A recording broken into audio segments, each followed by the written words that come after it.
ಹಣಕಾಸು ಸಚಿವೆ ನಿರ್ಮಲಾ ಸೀತಾರಾಮನ್ ಅವರಿಗೆ ಕರ್ನಾಟಕವನ್ನ ಪ್ರತಿನಿಧಿಸುತ್ತಿದ್ದೇನೆ ಎನ್ನುವ ಪರಿಜ್ಞಾನವೇ ಇಲ್ಲದಂತಾಗಿದೆ.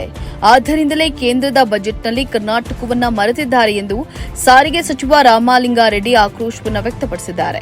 ಶನಿವಾರ ನಗರದ ಫ್ರೀಡಂ ಪಾರ್ಕ್ನಲ್ಲಿ ಕೇಂದ್ರ ಸರ್ಕಾರದ ವಿರುದ್ಧ ಕಾಂಗ್ರೆಸ್ ನಡೆಸಿದ ಪ್ರತಿಭಟನೆಯಲ್ಲಿ ಭಾಗವಹಿಸಿ ಮಾತನಾಡಿದ ಅವರು, ನಿರ್ಮಲಾ ಸೀತಾರಾಮನ್ ಅವರು ಕರ್ನಾಟಕ ವಿಧಾನಸಭೆಯಿಂದ ರಾಜ್ಯಸಭೆಗೆ ಆಯ್ಕೆಯಾಗಿ ಹೋಗಿದ್ದಾರೆ. ಆದರೆ ಕರ್ನಾಟಕದ ಮೇಲೆ ಕನಿಷ್ಠ ಕೃತಜ್ಞತೆಯೂ ಅವರಿಗಿಲ್ಲ. ಕೇಂದ್ರ ಬಜೆಟ್ನಲ್ಲಿ ನಮಗೆ ಚೊಂಬನ್ನ ನೀಡಿದ್ದಾರೆ ಅಂತ ಹೇಳಿದ್ದಾರೆ.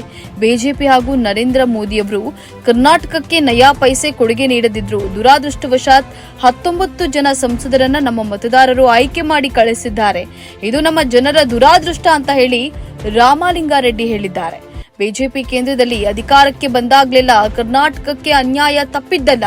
ಹಿಂದಿನ 10 ವರ್ಷಗಳಲ್ಲಿ ಭಾರತ ದೇಶವನ್ನ ಬಿಜೆಪಿ 25 ವರ್ಷ ಹಿಂದಕ್ಕೆ ತೆಗೆದುಕೊಂಡು ಹೋಗಿದೆ ಅಂತ ಹೇಳಿ ಹಣಕಾಸು ಸಚಿವೆಯ ಪತಿ ಪರಕಾಲ ಪ್ರಭಾಕರ್ ಅನೇಕ ಬಾರಿ ಹೇಳಿದ್ದಾರೆ ಅಂತ ಹೇಳಿ ರಾಮಲಿಂಗಾರೆಡ್ಡಿ ತಿಳಿಸಿದ್ದಾರೆ.